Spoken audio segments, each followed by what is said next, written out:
Hey Jazz Guitar Lifers, and welcome back to the channel. And if you're new here, welcome to you as well. I hope you enjoy.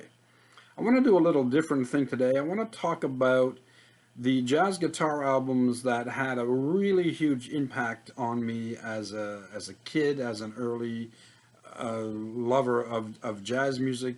We're talking, I started getting into jazz around 1978, so I was about 17 at the time. And then obviously it's been a continuing journey ever since, which has been wonderful.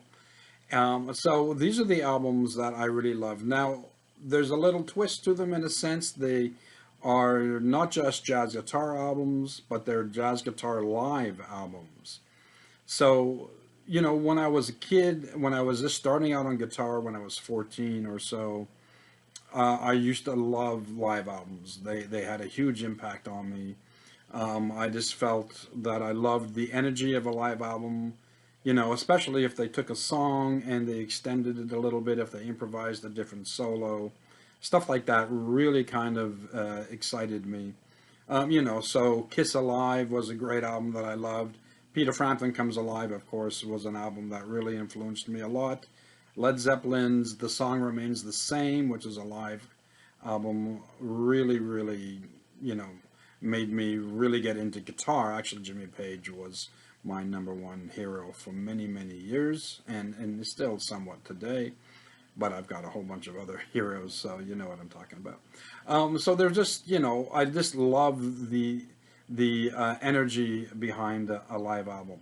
And so when I was coming up back in the early to late 70s and into the 80s, we didn't have YouTube, we didn't have the internet. A lot of times it was I didn't have any money, so it was hard for me to buy albums.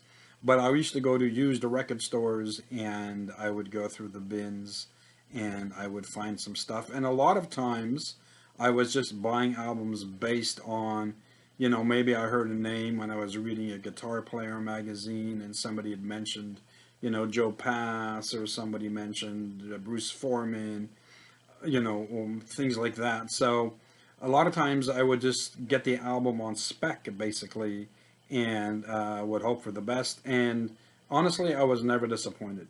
So the first album that really got me going, that got me thinking that maybe jazz would be an avenue that I wanted to go down, was this album. I don't know if you can see it. It's CTI Summer Jazz at the Hollywood Bowl. This is a live album that featured, I guess, a super group of sorts. Hubert Laws, Grover Washington Jr., Stanley Turrentine, Diodato, Milt Jackson, Ron Carter, Bob James, Jack DeJohnette, and of course the guy that started it all for me, George Benson. This, I don't know if you can see the back of it. And then of course there's a gatefold, which you maybe can see. So, really great album. But the first track that I played when I put this on the turntable when I got home that afternoon or whatever it was, California Dreaming. So obviously a song by the Mamas and the Papas. We've heard it many times. Well, if you're from my generation, you've heard it many times. But George Benson is featured on it, and he kills it. He just tears it apart. He does some great, his lines are great, his groove is great, his sound is great. It knocked me out, basically. It made me realize, oh my gosh, there's more to, guitar than the bands I was listening to before. That's not to take anything away from the bands I was listening to before.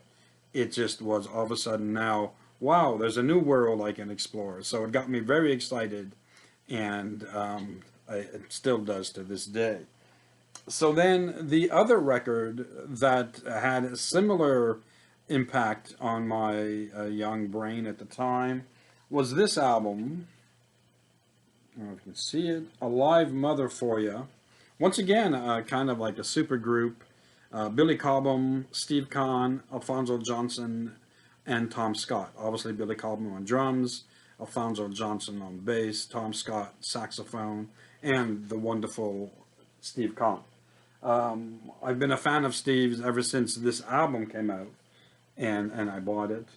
I've been a fan of his. I've got numerous of his solo albums. I loved him on, the Brecker Brothers stuff. I've loved him on the Steely Dan stuff.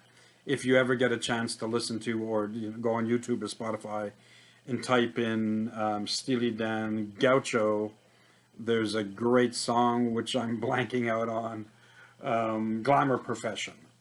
He does a great solo on that. He had some beautiful guitar work on that, and just great. So go check that out. Then I started getting more into jazz. I started buying stuff, and obviously I've heard of Kenny Burrell, and this is an album. This is Johnny Smith as a leader, but I mean he's got he's got Kenny Burrell, he's got Johnny Griffin on sax, Mike Baker on drums. And it's a live album that they recorded at the Atlanta Free Jazz Festival. So this is also an album that didn't introduce me to Kenny Burrell, but was pretty close to it. And of course, I knew of these guys from Downbeat magazine that I was reading, but never had a chance to hear them live. And of course, back in those days, we're talking about the 80s now.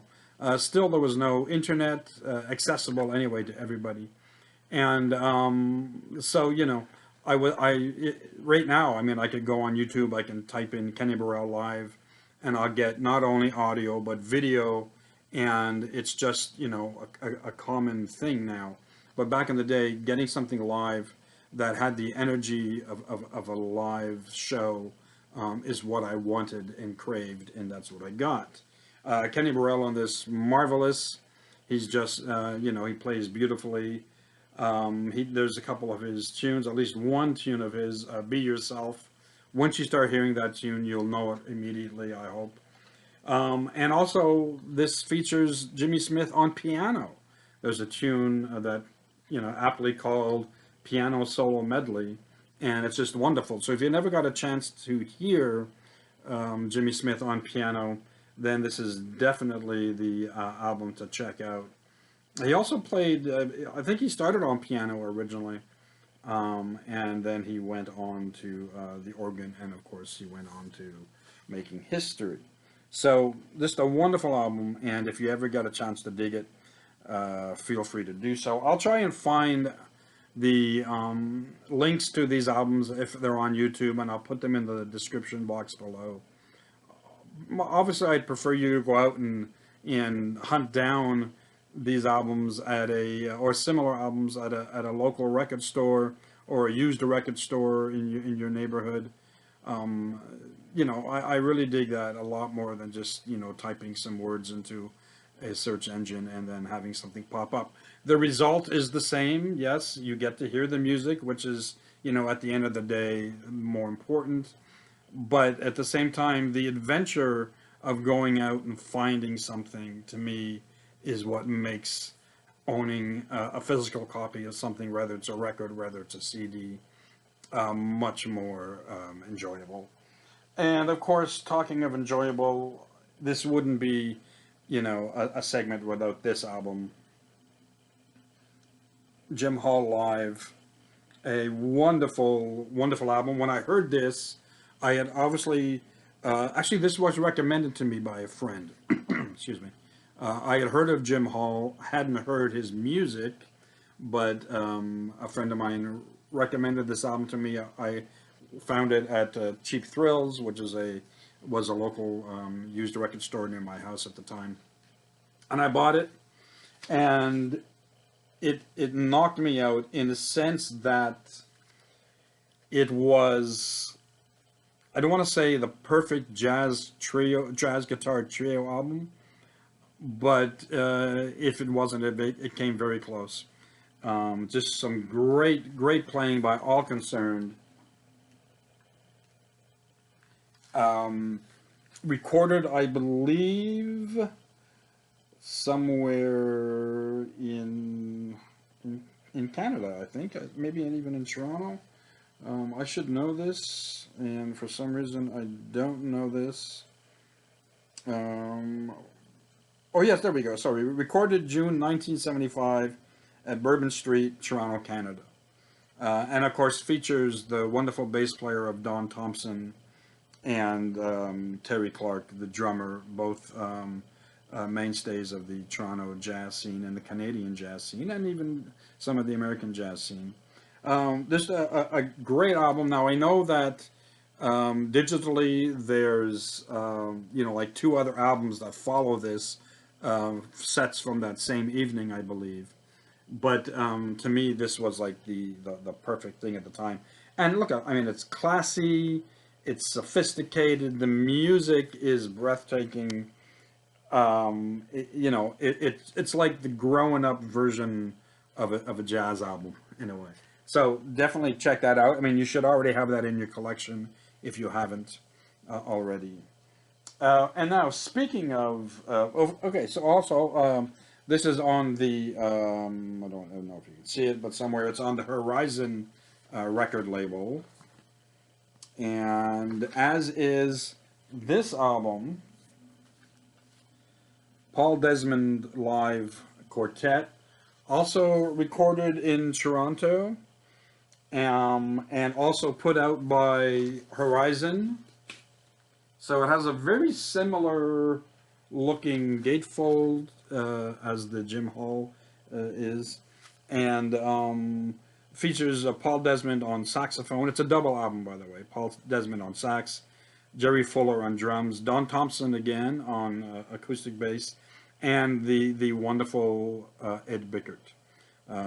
Canada's version of Jim Hall. Maybe that may be a little bit simplified, but if you don't know Ed Bickert, check him out. Just a beautiful guitar player. Unfortunately, he's passed, but just great, and a beautiful album. Wonderfully played. Just great liner notes, which is what I love about records as well. Great liner notes. Songs like Wendy, Wave, Here's That Rainy Day, sorry, Take Five, Might Find a Valentine, and all. So a great album to get, and a nice compliment to the Jim Hall live album. Now, speaking of a similar album, Moe Koffman, live at George's. Moe Koffman is Canadian. He's a sax player. He's a flautist. He doubles, triples, quadruples on every instrument pretty much. And this is once again an album recorded in Toronto at the George's Spaghetti House, which I don't believe is around anymore, sadly. And some great music on this album. Moe Koffman, flute, alto sax, and soprano sax. Don Thompson, this time on keyboards. Don Thompson, if you don't know, obviously a wonderful bass player, but also a great piano player. Really, like he knocks out of the park both instruments. Doug Riley on one cut on keyboards. Of course, Ed Bickert once again on guitar. Rick Home on electric bass and acoustic bass. And like on the Paul Desmond Quartet, Jerry Fuller on drums. So just once again, a great live album. What I love about these three, let me get the other one. What I love about these three albums is the way they recorded them. It was probably just, 2, 3, maybe 4 mics in the room. So you get to hear the audience, you get to hear the tinkling of glasses. At least on one song in the Jim Hall Live, you get to hear a little bit of the cash register ringing and being open. This may be distractions to some people, but for me, I love it. Because you put on your headphones, you close your eyes, you sit back, and it's like you're in the room. And of course, as you know, when we go to a live venue, you get all that sound, the ambient sound happening without even thinking about it. So it's kind of neat when it's captured on record for all to hear. So that's like a weird thing with me. But anyway, As I got more deep into checking out different guitar players live, this album, Oregon in Performance, a wonderful, wonderful album with the great Ralph Towner. Just a beautiful, very different album than I was used to listening to, and I got it on a whim because I had heard of I'd heard of Ralph Towner, through an interview or something in Downbeat magazine back in the day, and I just had to get it. And very cool, also the excerpts of these. There's some from Montreal, so that's where I live, and that's where I grew up. I wasn't born here, but I grew up here.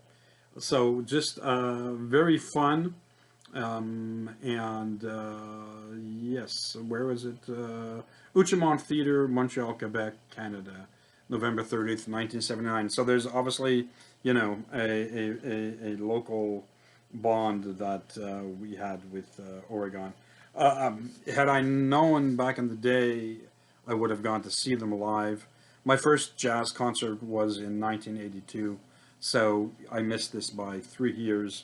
But just a great album, ambient. Some people may consider it maybe a little new agey, but it's just a beautiful, beautiful album. Very different than what I was listening to, which at that time was like, Joe Pass, Jim Hall, those guys.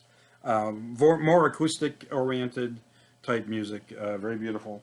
And which leads me to this, the LA4 live at Montreux with Lorindo Almeida. I always don't know if I'm pronouncing his name right. Lorindo Almeida on guitar, nylon string, of course, Ray Brown on bass, Jeff Hamilton on drums, and Bud Shank on alto saxophone and flute. Another kind of super group, but that lasted a long time. They have a bunch of albums out, and just I love nylon string in a band format, especially with these kind of guys who are very sensitive players. So you don't have to, you don't have to crank the amp up to 10 to get yourself heard. Beautiful stuff. There's a Duke Ellington medley. There's a Cole Porter. Jeff Hamilton has a song on here. Lorindo has a song on here. So a great, great album. Obviously live, so it's got that punch. And if you don't know Lorindo, definitely check him out. I don't know if he's still alive. I think he may be passed, but just a wonderful guitar player. And once again, a very different sound than I was used to listening to at that time. So two more albums to go. One, how can I not? Now, you may be thinking, why is he not including Montgomery's, Smoking at the Half Note? Because at the time, I didn't have that album. And I don't even know if I was aware of Wes Montgomery at the time when I started buying these albums. So that came later, and of course, once I heard it, it did to me like it did to everybody. It just, amazed me, knocked me out. So, but maybe kind of a similar album, George Benson's Live in L.A., Weekend in L.A., sorry. I can't, there's no words really. It's just, now this is actually a very cool thing. I don't know if it's on all of them. So this is the right side up, and then you open the gatefold, and it's the wrong side. So you got to turn it around. So I don't know if I have a rare copy or not, but anyway, it doesn't really matter. What matters is the music. And this, The Greatest Love of All, Down Here on the Ground, Ode to Akudu, We As Love, Lady Blue, Windsong, I Remember Wes.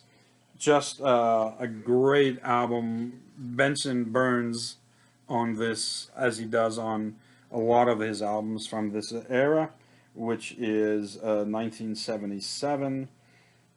Players, obviously, Benson, Phil Upchurch on rhythm guitar, Ronnie Foster on keyboards, George Dalto on acoustic piano or Gorgé Dalto, Stanley Banks on bass, Harvey Mason on drums, and Ralph McDonald on percussion.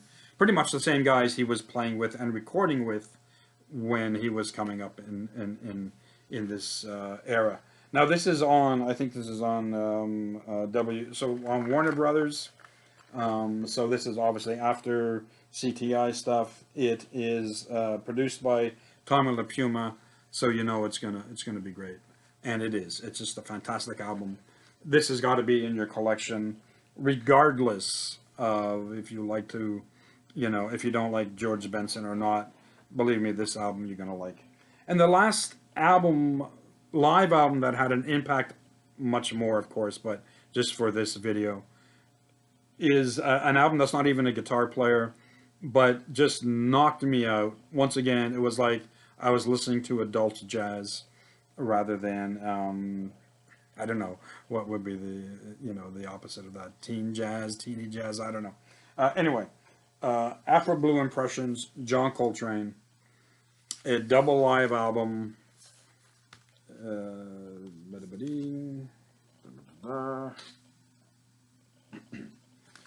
Just it. I did not know. I heard of John Coltrane obviously when I got this album. I bought it at a radio station that was selling off their albums at the time. I didn't know what to expect. I heard he was a great saxophone player. Normally I would have just been buying guitar albums at the time, but I decided to give it a try, and I'm so glad I did. It's an amazing album with great playing by everybody. Coltrane, McCoy Tyner, Jimmy Garrison, Elvin Jones. I mean, come on, seriously. Double album, Lonnie's Lament, Naima, Chasing the Train. Side 2 is all of just my favorite things, which killer. Afro Blue, Cousin Mary, I Want to Talk About You, Spiritual, and then it ends with Impressions. Phenomenal. Just a phenomenal album.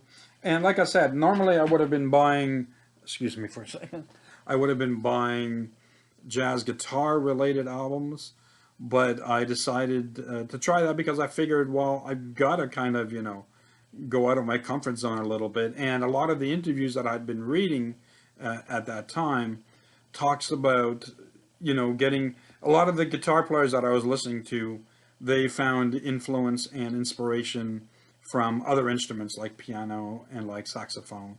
And of course, you know, Bill Evans was always talked about. John Coltrane was always talked about. Miles was always talked about. So I decided to go for broke, and I bought it, and I loved it. So there you go. That is all I've got to offer today. I hope it helps you or inspires you to go out and look for some similar type albums, or maybe the same albums.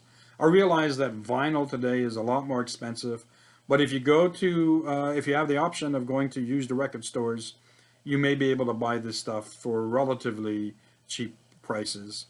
And it's just a wonderful. It's great to own them. It's great, and obviously if you have a, you know, a stereo and a turntable and whatnot. What I also love is a physical holding of an instrument, and the liner notes and all that stuff just adds to the joy, I guess, of owning this music. So there you go, folks. Thank you very much for watching. I hope you enjoyed it. Please, if you want, leave a comment down below. Do you have a favorite live album, jazz guitar live album, or otherwise that you that has made an impact on your musical career? I would love to hear about it. Of course, if you enjoyed this, please like and subscribe. That would be wonderful. And that's it. So take care, everybody. I'll be back probably Monday with a new jazz guitar video chat. So take care, and remember, jazz guitar lives at Jazz Guitar Life. Peace.